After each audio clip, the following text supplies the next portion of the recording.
여러분 안녕하십니까? 해외 동포 여러분들께서도 안녕하시죠? 김영애 TV의 김영애입니다.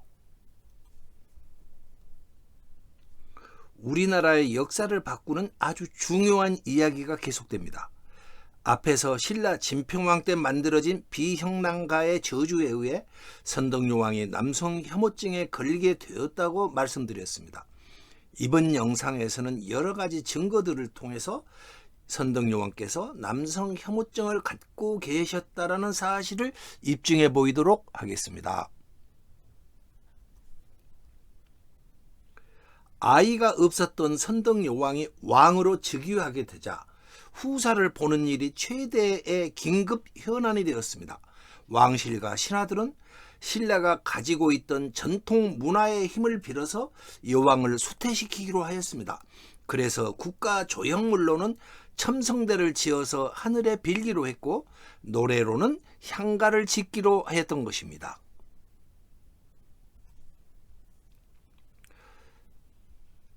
충격적인 일이 발견됩니다. 직위삼사, 즉 선덕여왕의 세 가지 이야기가 가지는 충격적인 의미를 풀어보도록 하겠습니다. 아주 중요한 이야기가 나옵니다. 당시 신라 왕실 내부에서는 남자를 거의 적으로 취급하고 있던 선덕여왕과 나라를 위해서는 꼭 수퇴시켜야 한다라는 신하들 사이에 전쟁이 벌어집니다. 여근곡 대첩이라고 할 만한 일이 벌어지고 있었습니다. 직위삼사라는 삼국유사 속의 이야기에는 고유명사들이 무더기로 쏟아져 나오고 있었습니다. 그러나 큰 문제가 있습니다. 이 이야기들이 상징과 은유로 가득 차 있다. 그래서 아무도 못 푼다 이 사실입니다. 지금까지는 그 어느 누구도 삼국유사 속 직위삼사의 상징을 깨지 못했습니다. 그런데 뜻밖에도 향가의 고유명사법으로 직위삼사의 상징을 깨뜨릴 수가 있었습니다.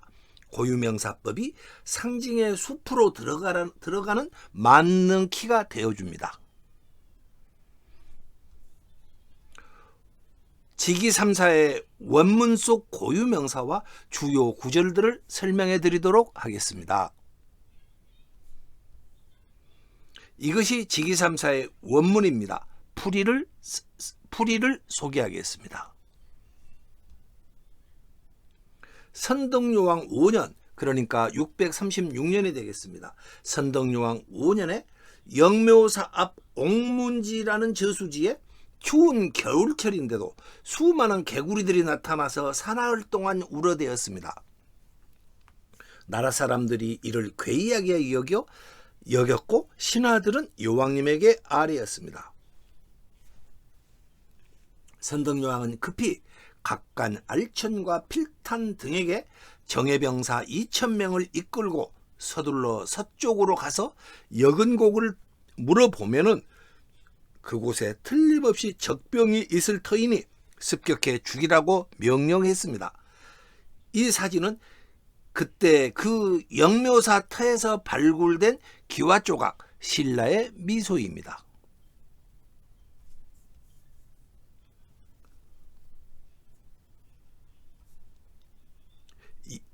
각간 알촌과 필탄이 군사를 거느리고 서쪽에 있는 교회로 나갔더니 부산이라는 산 아래 여근곡이 있었습니다. 백제 군사 500여 명이 숨어 있어서 이들을 잡아 죽였습니다. 백제 장군 우소라는 자가 남산 고개 바위 위에 숨어 있었습니다. 신라군이 포위하여서 활과 창으로 죽입니다.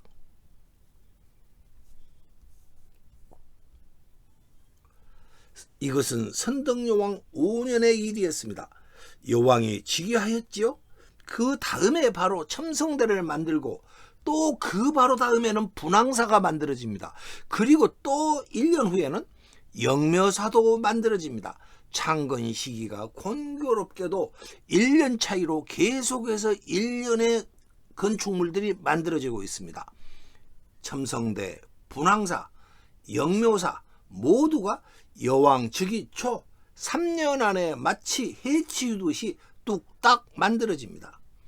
이들 모두가 여왕의 수태와 직간접적으로 연관되어 있을 것으로 생각합니다. 영묘사는 선덕여왕을 은유하고 있었습니다. 영묘사를 고유명사법으로 풀어보았더니 선덕여왕의 총명함이 이루 말할 수 없이 빼어나고 훌륭하다, 그런 뜻이었습니다. 즉 선덕여왕 이코르 영묘사가 되는 것입니다.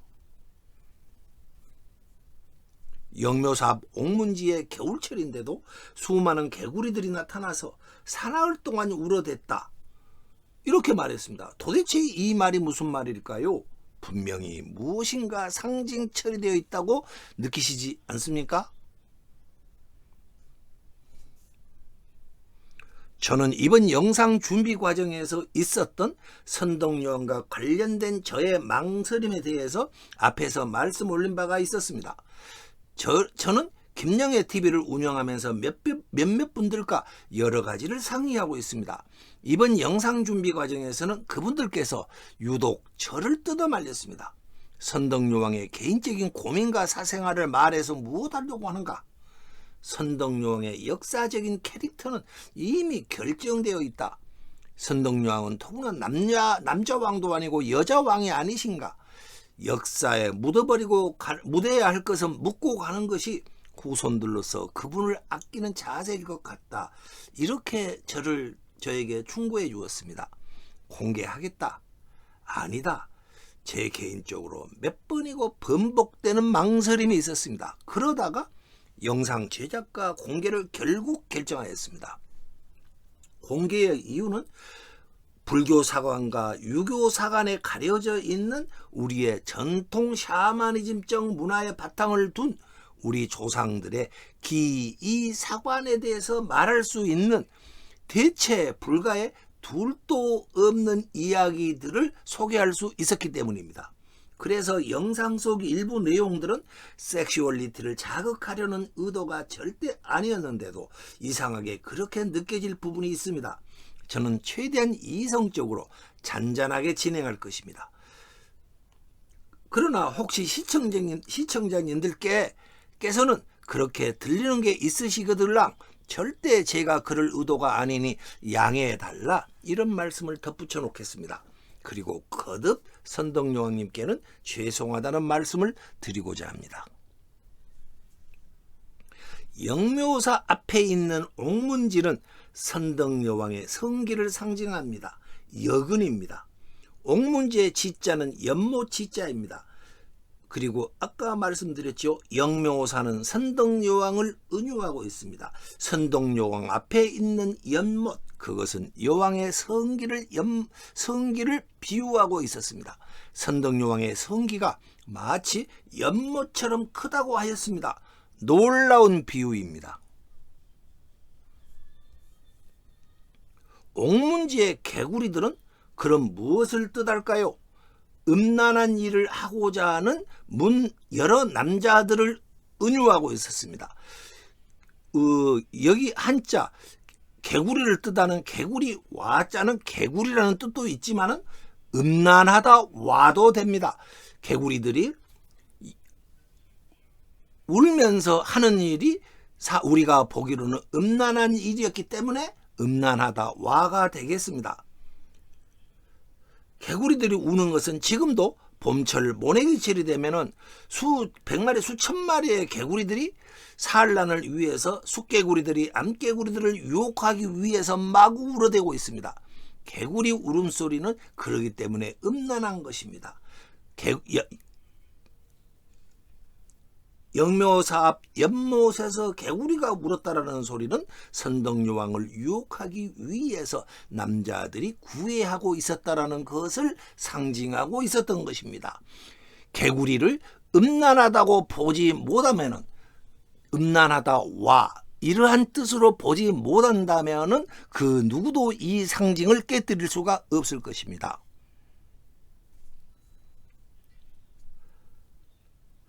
영묘사 앞 옥문지에 개구리들이 나타나서 사나흘 동안 울어댔다. 이 구절은 남자들이 선덕여왕에게 몰려와서 제가 수태를 시켜드릴 터이니 사나흘 동안에 사나흘이나 걸쳐서 여러 가지 구애 행위를 한 것을 상징하고 있었습니다. 충격적인 상징입니다. 신하들이 침소 밖에 미남자들을 대기시켜 놓고 여왕님을 수택토록 해야 한다면서 사나흘 동안 여왕에게 읍소하면서 전하 간합하여 주시옵소서 이렇게 난리를 아마도 쳤을 것입니다. 김영애TV는 민족 역사의 진실을 밝혀내고자 하는 종합TV입니다. 그러나 아직은 모든 면에서 역량이 부족한 실정입니다. 구독자 8,000이 눈앞에 와 있습니다. 구독과 좋아요, 공유로 조금만 힘을 보태주십시오. 후원도 부탁드리겠습니다. 더욱 성실히 노력하겠습니다. 겨울동 싸늘하다 이렇게 말했습니다. 겨울에 개구리들이 와서 울었다 했습니다. 겨울은 무엇을 뜻하는가?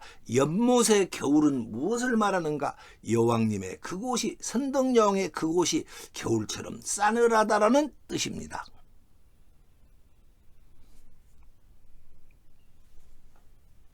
신하들이 옥문지의 개구리 이를 여왕에게 아뢰자 여왕이 갑자기 휘하 알천과 필탄이라는 장수에게 병사 2,000명을 이끌고 월성 서쪽에 있는 여근곡으로 가라고 명령합니다. 알천과 필탄이라는 시시콜콜한 이름들이 나오고 있습니다. 이로써 우리는 고유명사법이 쓰이고 있다라는 사실을 알 수가 있습니다. 알은 틀어막다 알, 천은 내천입니다.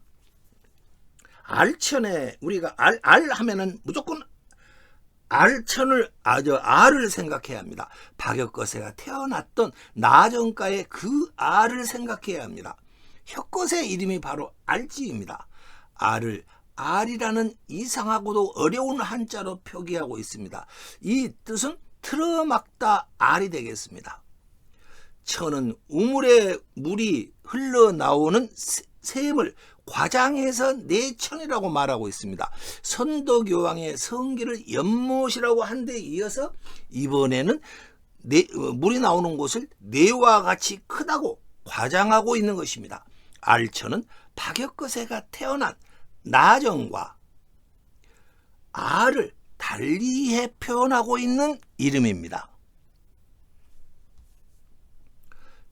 첨성대가 알과 우물이 결합된 조형물이라고 제가 말씀드렸습니다.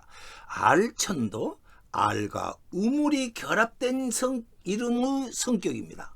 이것은 선덕여왕 세 가지 이야기, 즉 직위삼사와 첨성대가 어떠한 형태로든 깊은 관계가 있다라는 말이 되겠습니다. 첨성대와 알천은 왕이 될 아이를 수태해 달라는 기가 막힌 상징이었습니다. 그러면 또 필탈이라는 장소 이름도 살펴보겠습니다. 필은 보필하다 필, 탄은 삼키다 탄.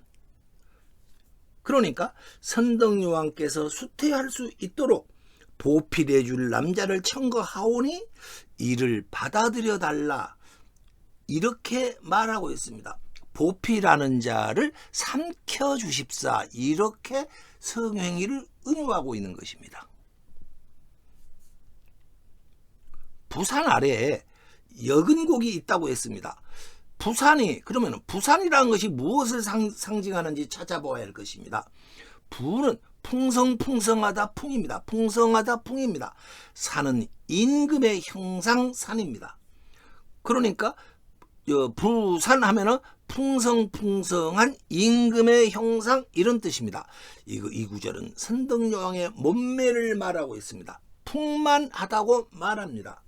예전에 미인의 기준으로 풍만한 여인을 제일로 쳤다가는 말도 있습니다. 이 사진을 보아주십시오. 북한에 있는 안악 3호분에 그려져 있는 고구려의 고궁원왕 왕비의 모습입니다. 제작 연도는 서기 357년으로 추정하고 있습니다. 얼굴이 통통하고 몸은 풍만하며 풍채는 당당합니다. 당시에 미인이 이랬을 것입니다. 선덕여왕께서도 이러한 인상이 아니었을까요? 풍성풍성하다 해서 드리는 말씀입니다. 역사 기록을 보면은 선덕여왕에 대해서 단엄미려하다 이렇게 말하고 있습니다. 그리고 신라의 3대 미인이라 할 수가 있었습니다. 이 사진은 선덕여왕의 표준 영정입니다. 문화체육부 규정에 의거해서 정부 표준 영정으로 지정되어 있습니다. 호리호리한 몸매 현대적 미인입니다. 고구려의 풍만한 왕비와 한번 비교해 보십시오. 이 풍만한 왕비와 선덕여왕의 이 몸매를 비교해 보십시오.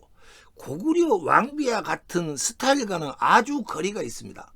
더구나 이 선덕여왕께서는 여인의 셈을 연못이나 강이라고까지 말하고 있지 않습니까? 이 표준 영정이 어디 연못이라 강이라고 말할 수 있겠습니까? 부산 아래 여근곡이 있다고 했습니다.